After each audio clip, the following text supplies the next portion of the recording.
Você já parou para pensar como que um cientista sabe qual a trajetória que um cometa vai seguir? É simples, ele olha a origem desse cometa, a trajetória passada desse cometa. E é assim muitas coisas na nossa vida. A gente precisa olhar para trás para entender o nosso passado e aí sim a gente conseguir prever para onde a gente está indo no futuro. E é o que eu quero fazer com você hoje em relação ao SEO. Eu quero trazer você em uma jornada onde a gente vai rememorar toda a origem do SEO, entender de onde nós viemos, onde nós estamos e aí sim tentar prever para onde nós estamos indo. Então olha só, tá na hora de você esquecer tudo que você viu até aqui em relação ao SEO, para você embarcar comigo nessa história e aí sim a gente entender qual é o real impacto da inteligência artificial no SEO daqui para frente. Bom, eu sou Paulo Pina e você está no ponto de virada do SEO. Então, se você já gostou desse tema, aproveita e já deixa aqui o seu like no vídeo, se inscreva no canal se você ainda não tiver inscrito e vamos comigo nessa jornada. E como esse conteúdo vai ser bastante denso, eu separei em 5 atos. No primeiro a gente vai ver a era pré-Google, depois a gente vai entender a ascensão do Google, em seguida o poder das palavras-chave, depois a revolução da IA e, enfim, o futuro do SEO. Começando pelo início, lá na década de 90, quando a internet era tudo mato, as pessoas tinham dificuldade de encontrar qualquer tipo de conteúdo relevante na internet.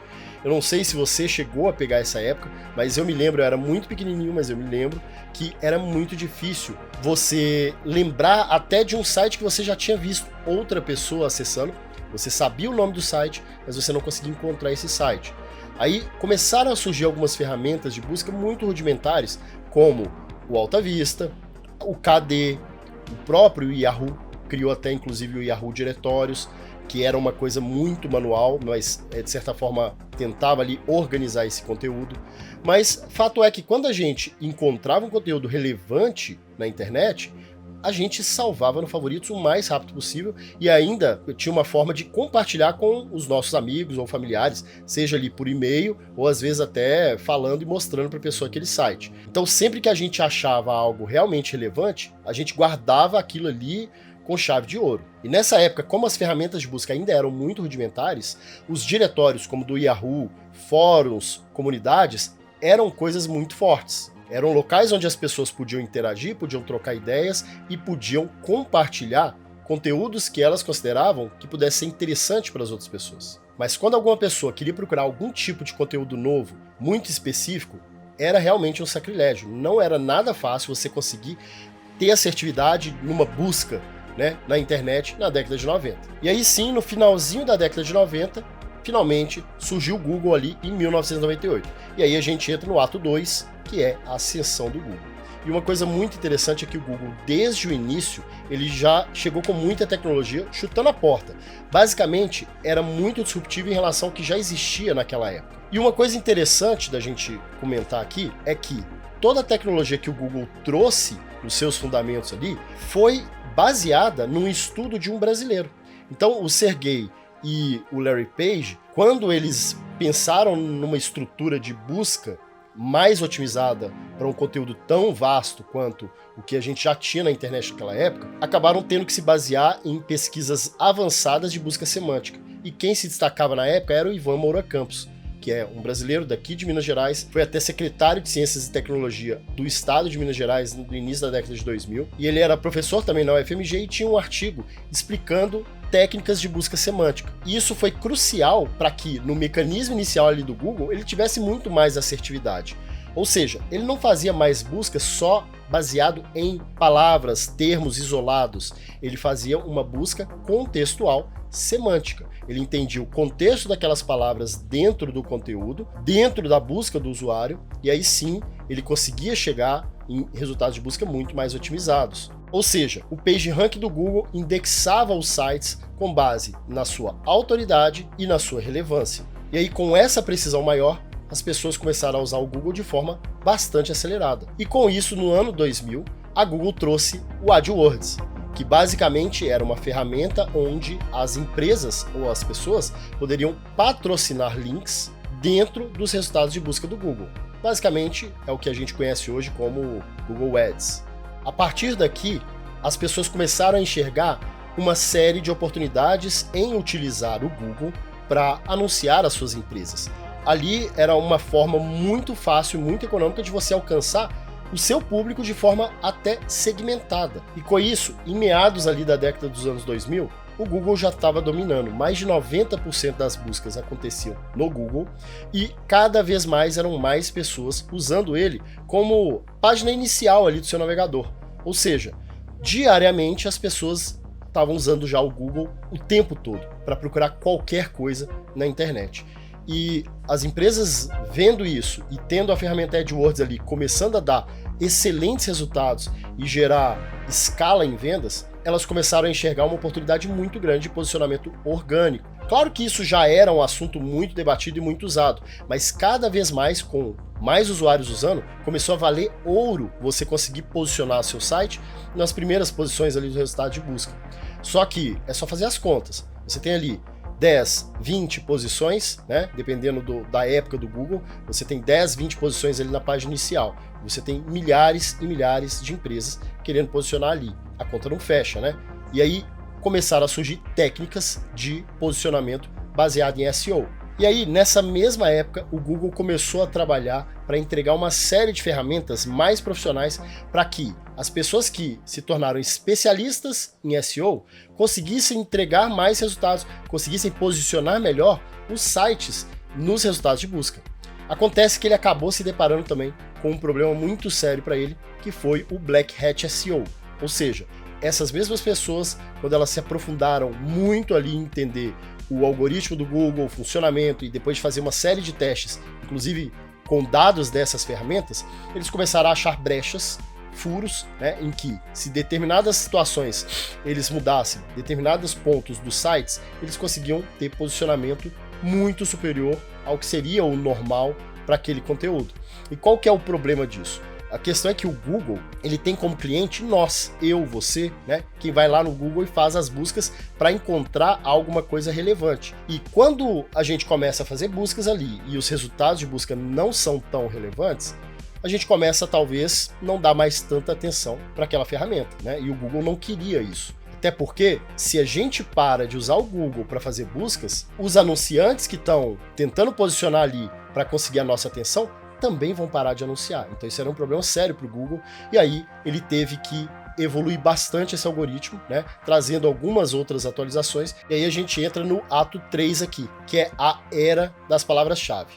Enquanto antes o Google procurava muito mais metadados dos sites para fazer a indexação, agora ele passou a ler muito mais profundamente o conteúdo das páginas e entender o que era relevante dentro daquele conteúdo, usando palavras-chave e a estrutura de busca e indexação semântica dele. Até o final dos anos 2000 ali, o foco era basicamente a indexação por palavras-chave de forma semântica.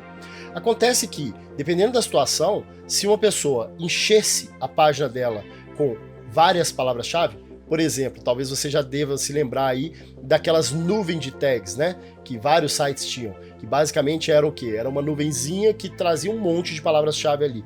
Aquelas coisas ali acabavam confundindo o algoritmo do Google e faziam com que ele acabasse priorizando determinados resultados. Então, de forma a otimizar isso daí e impedir esse tipo de prática, ou pelo menos minimizar esse tipo de prática, o Google começou a trabalhar algumas outras técnicas para determinar qual que seria o posicionamento de um determinado conteúdo num resultado de busca. E isso acabou incluindo também a questão dos backlinks, que basicamente é a estratégia do Google de entender quais outros sites, quais outras páginas estão linkando aquele seu conteúdo. E quanto mais autoridade e links externos aquele conteúdo tiver, maior a priorização dele para um posicionamento nas páginas de busca. Só que logo ali no início da década de 2010, em 2011 e 2012, o Google lançou duas grandes atualizações, que foi a Panda e a Pinguim, que focaram ainda mais nessa questão de modificar a forma como ele lidava com a indexação. E aí ele trouxe uma série de penalizações para algumas práticas de Black Hat ou até Grey Hat. Ou seja, o que ele começou a fazer? Quando você tinha um conteúdo de baixa qualidade e que ele via que era apenas para conseguir um posicionamento, ele não só não indexava, mas ele começava a te penalizar. E a mesma coisa ele fazia quando ele detectava determinadas técnicas, por exemplo, de backlinks falsos ou até o keyword stuffing, por exemplo. Com isso, gradativamente as pessoas que faziam essas práticas acabaram sumindo, né, dos resultados de busca, e essas penalizações acabaram desencorajando muitas das pessoas a continuarem fazendo essas práticas, que não só seguiam as regras do próprio Google, mas também acabavam atrapalhando em muito a experiência do usuário que queria fazer uma busca na plataforma. Uma outra mudança muito importante também que veio com essas atualizações do Google foi a priorização do conteúdo único. A partir de quando o Google indexou um determinado conteúdo, ou seja, ele foi lá no seu site, raspou aquele conteúdo e armazenou dentro da estrutura dele, aquele conteúdo passou a ser indexado com o seu domínio. E a partir de quando uma segunda pessoa tinha o mesmo conteúdo em outro domínio, em outro site, o que o Google fazia? Ele começava a não só não pontuar aquele conteúdo para aquela pessoa, mas ele acabava dando também alguma pontuação para você. Ou seja, o que ficou claro aqui pra gente? O Google passou a priorizar o conteúdo único, conteúdo novo, ou seja, o conteúdo original. Com isso, o Google passa a priorizar quem realmente está produzindo algo novo, quem está trazendo algo que vai fazer a diferença para o usuário, e não só uma pessoa que estava fazendo, por exemplo, um blog cheio de posts repetidos que ele copiava de outros blogs. E aí, em meados da década passada, precisamente em 2015, a gente entra no quarto ato, que é a revolução das IAs no SEO. O Google lançou um novo algoritmo chamado RankBrain, onde ele começou a inserir o uso da inteligência artificial tanto na indexação quanto no resultado de busca. Ou seja, à medida que o robô do Google começava a raspar os sites, né, e pegar as informações relevantes ali daquele site para fazer a indexação, ele não só usava a indexação semântica que ele já dominava, mas ela também começou a usar a contextualização baseado em algoritmos de linguagem natural com aprendizado de máquina. E a mesma coisa ele fez também com a busca do usuário. Quando o usuário fazia uma busca na plataforma do Google, ele também usava algoritmos de inteligência artificial para conseguir buscar dentro daqueles índices que ele fez anteriormente, e aí sim conseguir entender o que você quer, qual é o sentido daquilo que você pesquisou, qual é o contexto que você está e o que de fato faz sentido ele apresentar para você em primeiro lugar. Só que aí ele começou a se deparar com um problema, que é o custo altíssimo para lidar com algoritmos de linguagem natural naquela época. E eles começaram a pesquisar muito como que eles poderiam otimizar isso. E aí em 2016 o Google trouxe uma nova tecnologia. Ele trouxe um artigo pra gente em que ele tinha acabado de encontrar uma forma diferente de fazer a conexão das redes neurais, que até então era feita de forma sequencial, e ele passou a trazer um formato paralelo de conseguir fazer essas conexões neurais. E essa tecnologia ele deu o nome de Transformers, que inclusive é o T do GPT, né? GPT, né, Chat GPT é Generative Pre-trained Transformers. O Transformers vem exatamente dessa tecnologia que o Google lançou em 2016. E com essa tecnologia, ele conseguiu diminuir muito os custos de processamento de linguagem natural e conseguiu acelerar muito mais as suas pesquisas e a sua inserção de inteligência artificial nos algoritmos, tanto do robô quanto dos sistemas de busca.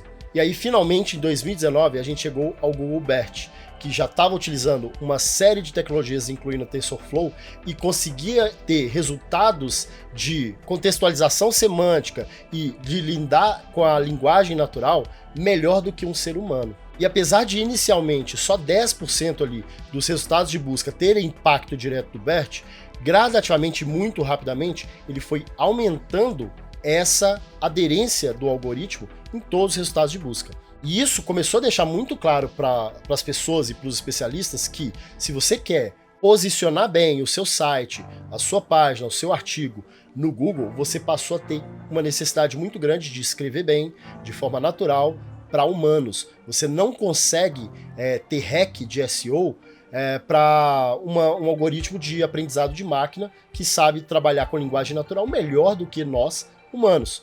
Ou seja, a partir de quando o Google começou a usar a inteligência artificial para fazer a sua indexação, ele deu um salto absurdo em qualidade. Ele conseguia entregar coisas muito mais precisas, contextuais para o usuário, que nenhuma outra ferramenta de busca conseguia. E isso confirmou ali o seu reinado. Ou seja, mais de 20 anos depois do seu lançamento, ele ainda detinha mais de 90% de todas as buscas feitas na internet. Toda essa tecnologia não só estava sendo usada no Google, mas também no próprio YouTube, que é a segunda maior ferramenta de busca que a gente tem. Porém, a mesma tecnologia que garante a consagração do Google 20 anos depois, acaba trazendo um enorme desafio e talvez uma ameaça ao reinado, né, dessa ferramenta tão importante nas nossas vidas nas últimas décadas, que é justamente a revolução da IA. E aí eu chego no quinto ato, que é o futuro do SEO. Com a criação de ferramentas de inteligência artificial e a aceleração da aplicação dessas tecnologias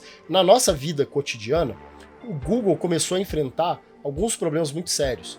Olha só, lá atrás, em 2016, ele criou a tecnologia Transformers, que foi usada inclusive para criação de N modelos de inteligência artificial, como o ChatGPT, como Cloud AI, como Mistral e vários outros, né? E essas tecnologias, que estão evoluindo a passos largos, muito rapidamente, hoje conseguem produzir conteúdo melhor do que um ser humano. Então, vamos pensar, a tecnologia BERT do Google veio para quê? Para compreender de forma contextual, linguagem natural, melhor que humanos. Perfeito? Ótimo. Com isso, o que o Google obriga a gente? A escrever cada vez melhor. E aí, de repente, a gente tem ferramentas de inteligência artificial que nos permitem escrever cada vez melhor, sem necessariamente a gente precisar saber escrever melhor. E isso nivela todo mundo lá em cima. Qualquer pessoa hoje consegue escrever um artigo muito bem escrito usando inteligência artificial. E isso traz um problema para o Google, porque se todo mundo consegue gerar um conteúdo com o mesmo nível de qualidade, como que ele vai conseguir priorizar uma coisa ou outra? Ele vai ter que mudar alguma coisa aí. Mas eu acho que esse nem é o maior desafio. O maior desafio agora é o seguinte: uma vez que essas ferramentas como o ChatGPT, como Cloud AI, né? Então, Gemini agora também do Google, apesar de que o Gemini ainda assim está atrás do GPT e está atrás do Cloud AI, mas essas ferramentas que geram conteúdo em linguagem natural, elas foram treinadas em basicamente tudo o que existe na internet. Então, hoje, o GPT-4, por exemplo, ele tem 1,7 trilhão de parâmetros e ele foi treinado em uma vastidão incalculável de conteúdo. Significa que, na prática, hoje a gente tem no nosso bolso, no celular, em qualquer lugar que você tiver, uma inteligência artificial que equivale a um QI 155, que tem acesso a toda a informação que você nunca vai ter e que você consegue perguntar para essa inteligência artificial basicamente tudo que você quiser. E ela te dá as respostas com uma precisão absurdamente grande, mas não só precisas, contextuais. Se você vai no Google hoje e está querendo descobrir qual é o aparelho de ar-condicionado ideal para um determinado ambiente, você vai ter que fazer várias buscas, abrir várias páginas, ler um bocado para conseguir ir entendendo as coisas ali, talvez até usando uma calculadora para calcular. Enquanto isso, se você vai no ChatGPT e fala, olha, eu tenho um ambiente com essas dimensões, com essa altura, com essa quantidade de janelas, portas, etc., e eu vou usar tais equipamentos aqui dentro, são tantas pessoas. Se você der essas informações para ele, ele vai calcular tudo para você, ele vai te entregar quantos BTUs precisa ser o seu aparelho de ar-condicionado de forma automática, completamente mastigada, muito mais rápido do que o Google. E com isso, várias pessoas, incluindo eu, estamos cada vez mais usando menos o Google para aprender algo novo ou para pesquisar algum assunto que a gente precise de alguma informação específica.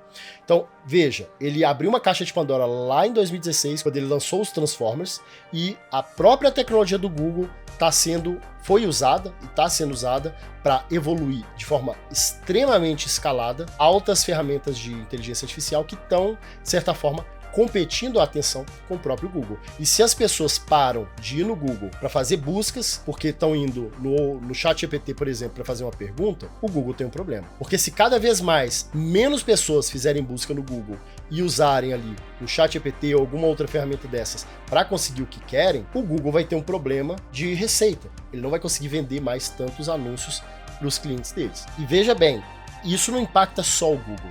Isso impacta a todos nós que que temos conteúdo indexado no Google. Eu tenho um blog que tem milhões de impressões por mês e a partir de quando as pessoas conseguem as mesmas respostas que eu tenho nos meus artigos do blog, procurando no ChatGPT, cada vez mais o meu blog vai tornar menos relevante? Pode ser que sim. Né? Então, é uma coisa a gente pensar como que vai ser o futuro do SEO. Eu, sinceramente, não sei, eu não conseguiria prever o que vai ser o SEO daqui a 2 anos, daqui a 5 anos, né? Mas eu sei que a gente está num ponto de virada. A gente está num momento aqui em que muita coisa está mudando muito rapidamente e a gente tem que ficar atento para entender para onde está indo essa onda, né? E a gente conseguir se posicionar bem para o que tem por vir aí. Uma conclusão que eu posso trazer aqui para a gente se você é especialista em SEO, aprenda inteligência artificial. Se o usuário fica satisfeito ao navegar no seu site, no seu blog, na sua loja, e ele encontra realmente o que ele precisa ali, ele vai voltar independente do caminho que ele tiver que fazer, mesmo que não seja via Google. E outro ponto é a gente trabalhar a inovação e a colaboração no mundo digital. Eu contribuindo com vocês aqui, com as coisas que eu conheço, e com certeza você tem alguma coisa para compartilhar com outras pessoas, seja num blog, seja no seu site, seja em grupos de WhatsApp, né, ou onde você puder compartilhar. Então, à medida que a gente vai compartilhando, o que a gente vai aprendendo, o que a gente vai descobrindo, é uma forma da gente conseguir contribuir. E falando em contribuição, eu vou te pedir agora então para deixar um comentário aqui embaixo sobre qual está a sua experiência em relação a SEO, qual é a sua expectativa daqui para frente. Você viveu nesse passado que eu me recordo também? Você viveu ali no início dos anos 90 ou no início dos anos 2000 na internet? Conta aqui para mim nos comentários. Aproveita, se você ainda não se inscreveu no canal, se inscreve aqui, deixa seu like, né? E eu vou deixar um outro vídeo aqui para você, para a gente poder continuar vendo tudo que a gente tem aqui para explorar nas leis do digital. Eu te vejo lá.